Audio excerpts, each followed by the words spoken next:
Hola, buenos días. Me presento, soy Luisina Tarchini, residente del tercer año de pediatría del Hospital Sepsi-Eva Perón. Les pido permiso para sacarme el barbijo para que pueda hablar bien y me escuchen. Voy a pedir que silencien los audios y voy a empezar con hablar de mi trabajo. Hoy vamos a hablar sobre el manejo de la vía aérea en el servicio de urgencias del Hospital Sepsi-Eva Perón. Bueno.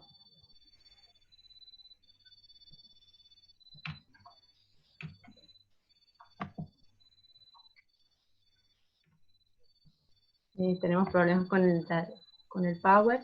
Ya empezamos. Ahí está. Bueno. El compromiso de la vía aérea es una de las principales causas de muerte en los pacientes pediátricos. Su estabilización es una prioridad en todo niño en situación de emergencia. Se necesita manejo rápido para no demorar la entrega de oxígeno a los tejidos vitales. Por eso, uno de los puntos más importantes es lograr la intubación endotraqueal. Sí, estoy escuchando en realidad porque tengo que terminar de Por favor, silencien los audios.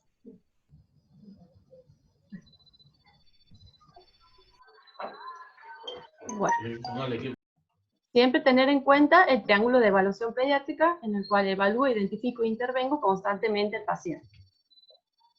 Para empezar vamos a hablar sobre la vía aérea del niño, que es diferente a la vía aérea del adulto. La orofaringe del paciente pediátrico es más pequeña y la lengua ocupa casi toda la cavidad orofaringea, por lo cual el manejo de la vía aérea resulta un poco más complicada. También la laringe está en una situación más anterior y más arriba que en el paciente adulto, y el tamaño de la tráquea es más pequeño. Por ejemplo, en el paciente recién nacido tiene un diámetro una longitud de 4 centímetros y en el adulto de 12 centímetros. Son diferencias que vamos a tener en cuenta en el momento de poder manejar una vía aérea pediátrica. Y la vía aérea del niño también tiene forma de embudo en comparación del adulto, que tiene forma de cilindro, como pueden ver en la imagen en el margen izquierdo superior, en donde tenemos un corte sagital de los cartílagos tiroides, cricoides, del adulto y del niño. Para empezar a hablar sobre vía aérea hay que reconocer primero la vía aérea difícil en el paciente pediátrico. Se la define como una situación clínica en la cual un profesional entrenado presenta dificultad para la ventilación de la vía aérea superior con máscara o para la intubación traqueal o ambas. Por ejemplo, cuando hay una dificultad para ventilar con máscara, cuando fuga mucho el aire por los costados, porque no podemos coaptar bien lo que es la máscara, una bolsa mascarilla, cuando pierde por los costados, cuando se opone una gran resistencia, cuando la intubación traqueal es difícil o cuando tenemos una laringoscopia dificultosa o cuando se producen fallas en la intubación. Son diferentes definiciones de vía aérea difícil. Lo más importante es reconocerla a tiempo. Y lo importante en estos pacientes no es intubar realmente, sino mantener una ventilación y una oxigenación adecuada. Hay una mnemotecnia que se llama Lemon, en la cual nosotros clasificamos a los pacientes según la visión externa del paciente, la evaluación de la vía aérea, el Manan-Fati, la obesidad obstrucción y la movilidad del cuello. Por eso Lemon por sus siglas en inglés, por sus iniciales en inglés. Ahora las vamos a describir. Por ejemplo, cuando nosotros tenemos un paciente que queremos ventilar, lo primero que hacemos es lo vemos externamente al paciente y observamos las características físicas del paciente. Por ejemplo, si tiene una micrognatia, una retrognatia, si tiene alteraciones en la facies, por ejemplo, en Pierre Rubin o el Richard Collins, que son las imágenes que se muestran arriba, o en un paciente neonato con una hidrocefalia en la cual la movilidad de la cabeza, voy a tener dificultad en la movilidad y en el posicionamiento en el momento de tratar de manejar la vía aérea. La segunda es la evaluación.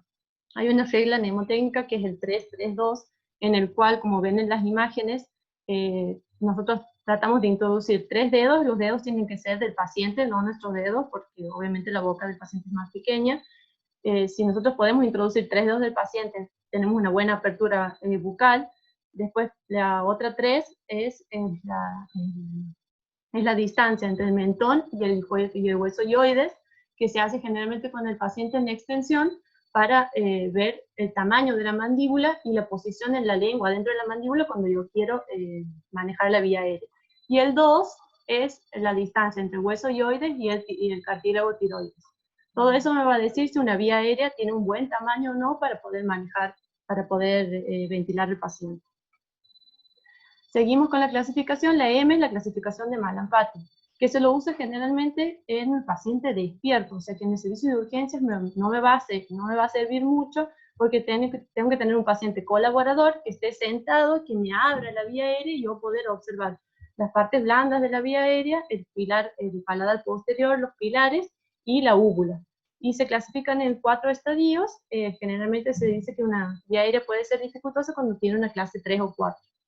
Lo mismo, pacientes obesos o con obstrucción aérea alta, generalmente son pacientes que me van a costar ventilar. Y por último, la movilidad del cuello. Si tengo pacientes, por ejemplo, politraumatizados en los que no voy a poder hiperextender el cuello, no voy a poder alinear los 3 ejes de la vía aérea, entonces me va a dificultar ver lo que es la región glótica y ventilar al paciente. Y por último, la clasificación laringoscópica es la de Corman y Lane, que cuando yo realizo la laringoscopía directa, se puede ver en el grado 1 toda la glotis, en el 2 se ve parte posterior de la glotis, en el 3 solamente se ve la epiglotis, y en el grado 4 no se distingue ninguna estructura glótica. Entonces en el grado 3 y el grado 4 me predicen a mí que voy a tener una vía aérea difícil por laringoscopía directa. Una de las alternativas para el tratamiento de la vía aérea difícil que nosotros podemos tener en el hospital es el uso de la máscara laringea. Vienen de diferentes tamaños, es de fácil colocación, lo que sí el paciente tiene que estar inconsciente o sedado porque no tiene que tener el reflejo de la tos porque puede producir vómito y broncoaspiración del paciente. Vienen en diferentes tamaños según el peso del paciente y lo que es una solución rápida, digamos, para una vía aérea difícil hasta que se pueda realizar la secuencia de intubación rápida y la intubación orotraqueal del paciente.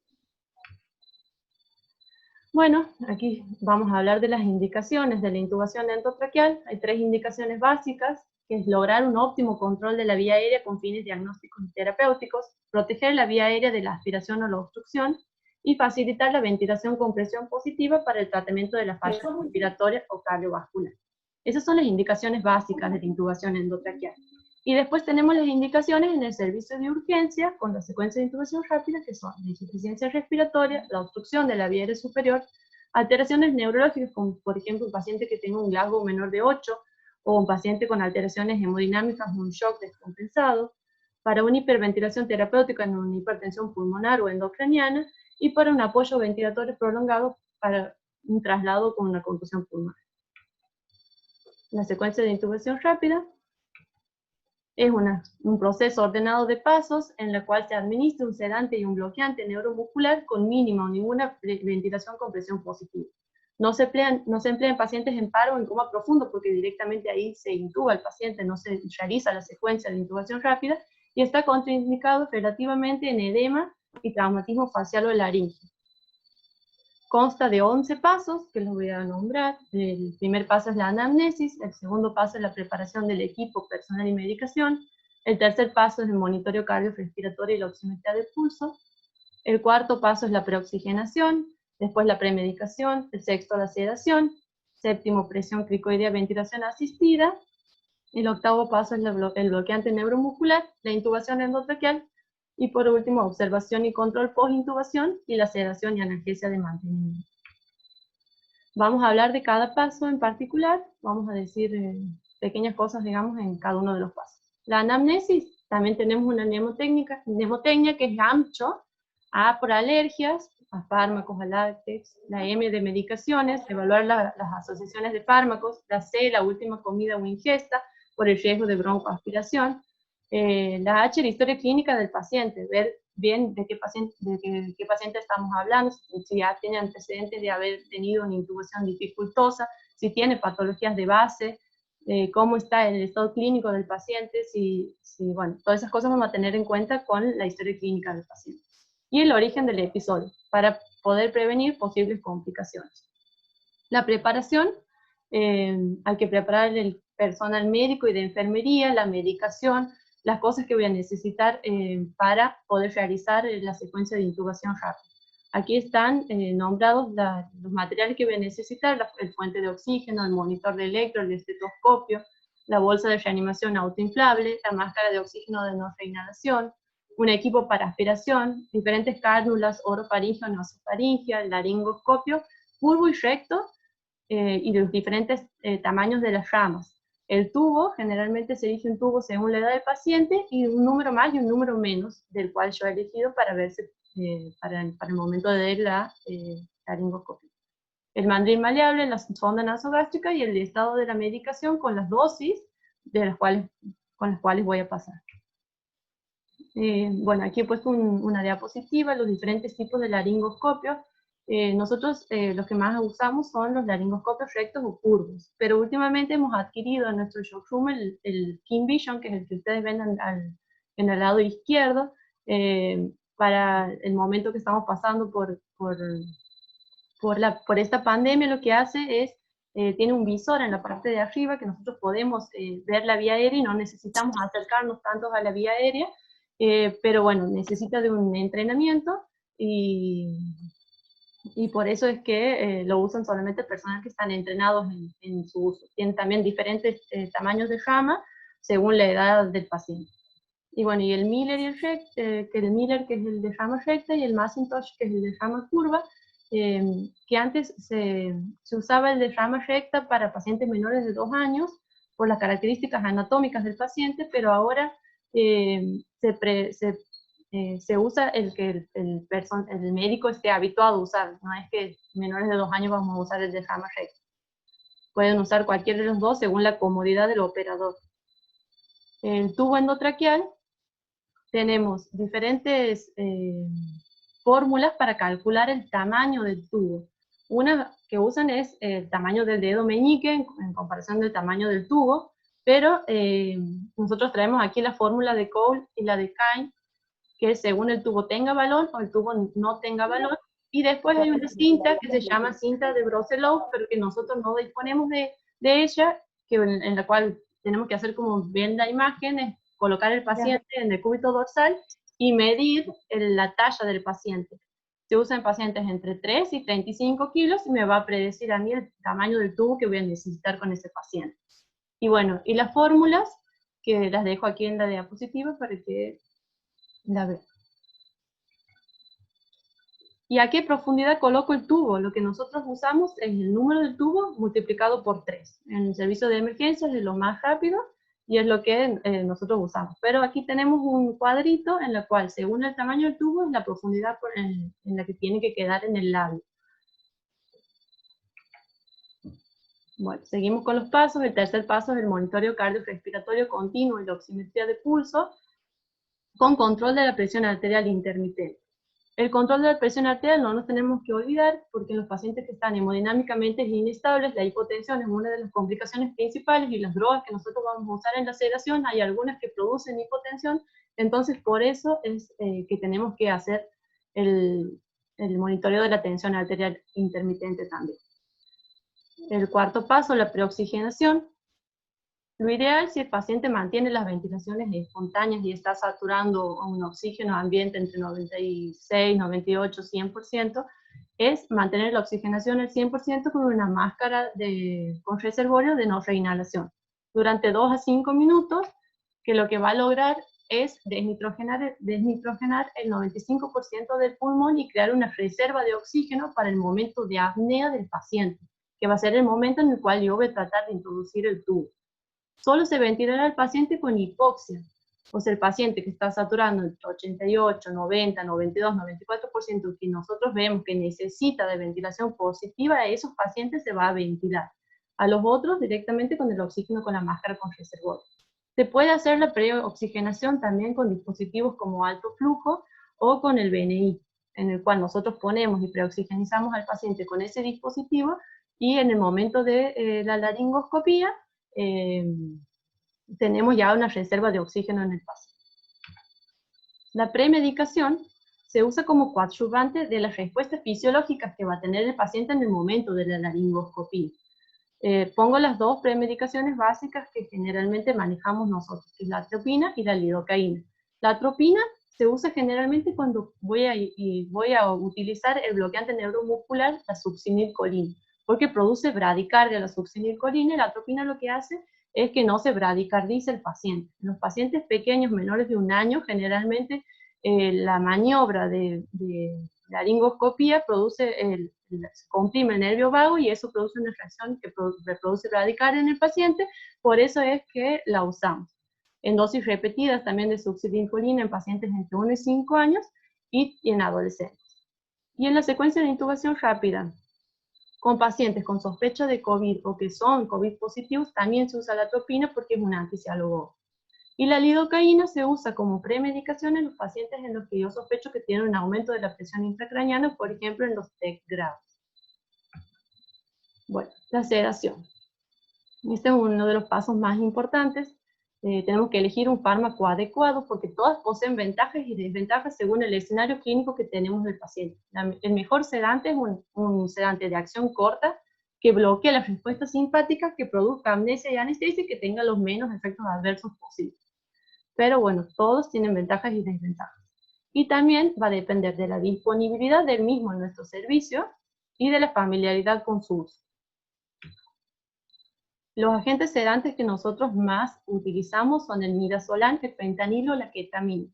Los tres primeros que he remarcado con rojo son los que más utilizamos en nuestro shock room para hacer la secuencia de intubación rápida. De elección, el midazolam, por ejemplo, en un paciente que viene con un estado convulsivo porque se usa como anticonvulsivante, pero produce una hipotensión, disminuye el gasto cardíaco y produce depresión respiratoria. Así que también en pacientes que están hemodinámicamente inestables y hipotensos, hay que usarlos con precaución. El fentanilo tiene una gran estabilidad hemodinámica, pero produce lo que se llama el tórax leñoso cuando nosotros pasamos en bolo y con dosis mayor a 5 microgramos kilo. La ketamina es también un sedante que es para pacientes que están hemodinámicamente inestables, o sea que se usan pacientes hemodinámicamente inestables, pero tiene un mal despertar, o sea que siempre se asocia con otro sedante. Y bueno, y el tiopental, que nosotros no disponemos en el shock room, pero que también se puede usar como un agente sedante. El paso 7 es la presión cricoidea y la ventilación asistida. Solo se realizará ventilación con presión positiva, como hablamos, en los pacientes que tienen una saturación menor al 90. Si el paciente tiene una buena saturación, se apoya con el oxígeno con máscara con reservorio. Y si contamos con el oxígeno de alto flujo o el BNI, se puede utilizar el dispositivo hasta intubar al paciente. Permite extender la duración de la apnea segura. Bueno, el octavo paso es los bloqueantes neuromusculares. Aquí tenemos el becuronio y la succinilcolina. El fluocuronio nosotros no contamos, pero lo pongo aquí en la clase como ejemplo también de bloqueantes neuromusculares. Como sabemos, hay bloqueantes despolarizantes y no despolarizantes. La succinilcolina es un bloqueante despolarizante que tiene un inicio de acción rápida. Es ideal en la secuencia de intubación rápida, pero tiene muchas contraindicaciones. Produce bradicardia, produce fasciculaciones, que las fasciculaciones se pueden evitar en la premedicación con un bloqueante neuromuscular no despolarizante a dosis baja. Produce hipercalemia, produce la salida del potasio de la célula. Por eso no se recomienda en pacientes, por ejemplo, con insuficiencia renal crónica que ya tienen hipercalemias por la complicación esta. Tampoco en pacientes quemados ni en aplastamiento. Y el becuronio, que es el que nosotros más usamos en el shock room, lo que tiene el becuronio es que tiene una duración larga, de 30 a 60 minutos. Entonces, si yo hago la secuencia de intubación rápida en un paciente, en el cual después no puedo ventilar, tiene un tiempo de acción largo y por eso se prefiere la succinilcolina. Pero es mucho más estable hemodinámicamente y produce menos complicaciones que la succinilcolina. Bueno, y ahora vamos a pasar a la intubación endotraqueal. Una vez que el paciente está acomodado, ya le hemos hecho la premedicación, le hemos sedado, le hemos hecho la preoxigenación al paciente, vamos a hacer la laringoscopia directa, en el cual puedo introducir el laringoscopio por el centro de la boca o por el costado. Nosotros el laringo tenemos que agarrarlo con la mano izquierda y tenemos que ir avanzando hasta ver la estructura glótica. Tiene que estar completamente relajado el paciente, que nosotros vamos a ver si el paciente está relajado o no por la laxitud de la mandíbula, digamos. Vamos a tratar de abrir la boca y el paciente no va a tener una resistencia, y vamos a saber que el paciente ya está sedado. Una de las cosas importantes también que nos he nombrado anteriormente es que tenemos que dar tiempo a la sedación que actúe para después poner el bloqueante neuromuscular. Muchas veces pasamos la sedación y el bloqueante seguido y no le damos tiempo a que el paciente se duerma para después poner el bloqueante neuromuscular. Aquí tenemos en estas imágenes una vía aérea del adulto en comparación de la vía aérea pediátrica, en donde, bueno, se pueden ver las cuerdas vocales, la epiglotis, y en la del medio, pero en la parte inferior se puede ver el esófago. Y es importante en este momento el posicionamiento del paciente. Como ven en la imagen que está a su derecha, que en la posición, digamos, ideal sería el nene que está arriba. Ni hiperextendido, ni muy dobladito el cuello, para que nosotros podamos ver la vía aérea. Y aquí es como introducimos el laringo. En la imagen A, el laringo lo introducimos recto, pero en la imagen B y C, el laringo lo podemos introducir de la comisura labial derecha y después llevar la lengua y levantarlo hacia el medio, digamos, y ahí vamos a ver la vía aérea. Y en la imagen de abajo podemos ver el laringo curvo y el laringo recto. Lo que hace el laringo curvo es llegar hasta el repliegue epiglótico y ayuda a levantar la epiglotis, pero el recto levanta todo y directamente vemos la glotis, las cuerdas vocales. Bueno, seguimos con la observación y el control post-intubación. Después de colocar el tubo, lo que hacemos nosotros generalmente es ver si ventila o expande si expande el pulmón de forma simétrica y si auscultamos las respiraciones en ambos campos pulmonares y la entrada de aire en forma simétrica. Nosotros no contamos con capnografía ni con aparatos que midan el CO2 expirado, así que nosotros lo único para estarnos seguros de que el tubo está bien posicionado es hacer una radiografía de tórax, en el cual el tubo tiene que estar por debajo de las 2 líneas de las clavículas y a 1 centímetro de la carina. Y por último, sedarlo y la anestesia de mantenimiento del paciente. Aquí yo he puesto abajo un cuadrito en el cual vemos las complicaciones del tubo cuando nosotros intubamos al paciente. Sabemos que estamos en vía aérea porque hemos visto con el laringo que el tubo ha pasado por las vías aéreas, pero no está ventilando bien el paciente. Hay una neumotecnia que se llama DONE, en el cual el tubo puede estar desplazado hacia la derecha generalmente, obstruido por moco o por secreciones, se puede haber hecho un neumotórax o puede haber alguna alteración en el equipo y por eso no estamos ventilando bien al paciente. Y para terminar, vamos a hablar un poco de las recomendaciones de la secuencia de intubación rápida en pacientes con sospecha de COVID o con diagnóstico confirmado de COVID. Tiene que hacerse con personal experimentado. El médico tiene que usar, y el equipo que va a estar en la sala, tiene que usar el equipo de protección personal máximo. Reducir el mínimo del personal interviniente, pero oxigenar al paciente con una FIO de 100% con máscara con reservorio. No se hace presión positiva por el riesgo de aerosolización del paciente, y generalmente de arriba de la máscara de oxígeno se pone un barbijo quirúrgico para evitar la aerosolización.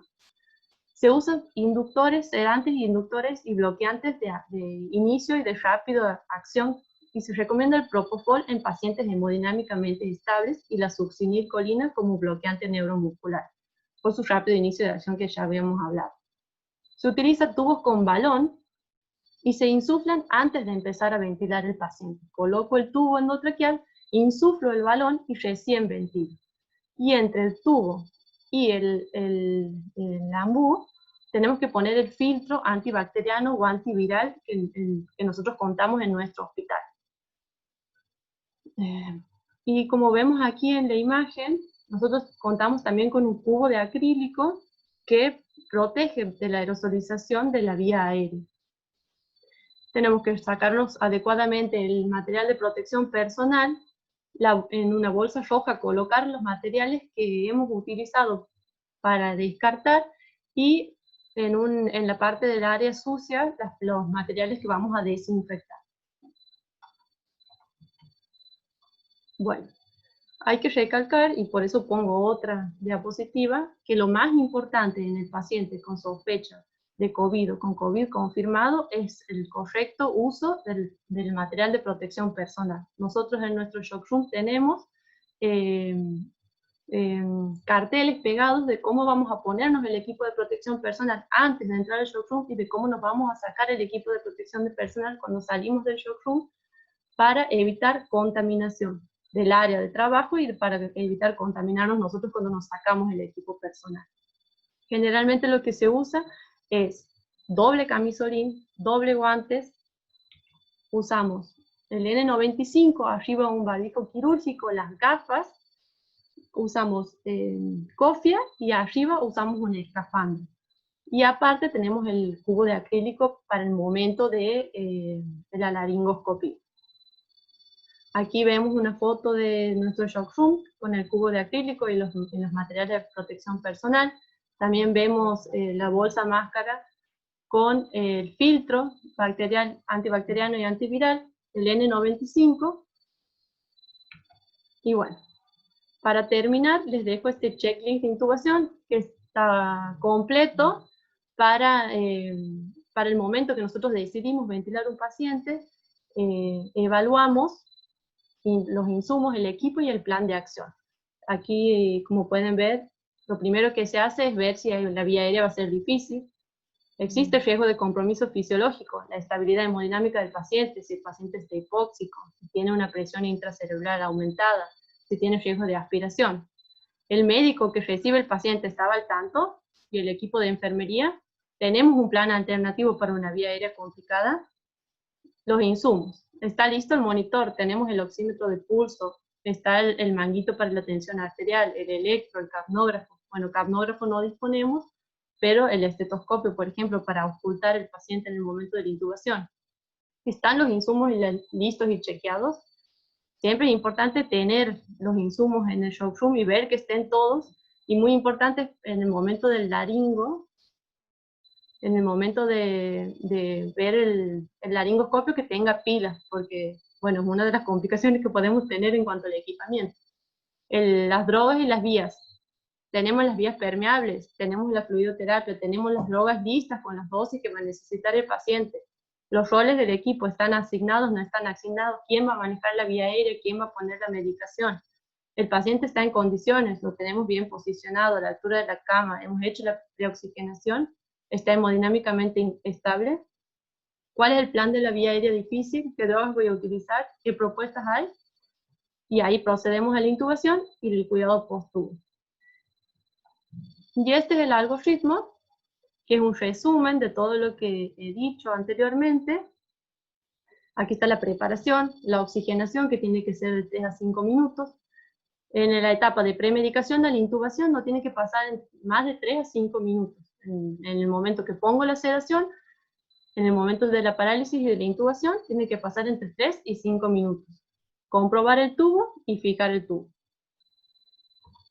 Muchas gracias. ¿Alguien quiere hacer preguntas? Muchas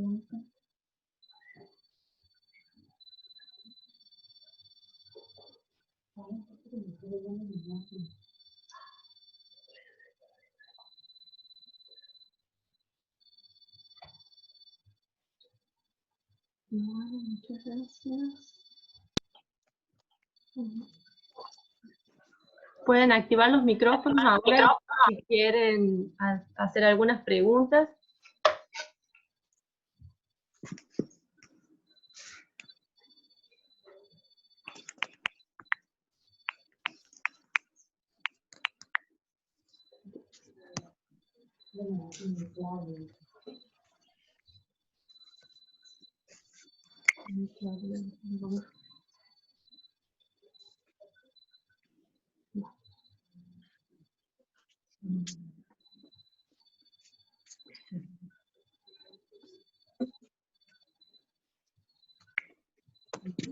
¿Alguna preguntita?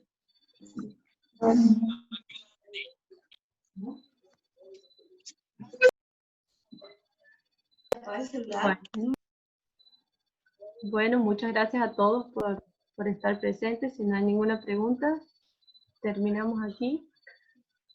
Y el video se va a subir al canal de YouTube para que puedan verlo nuevamente.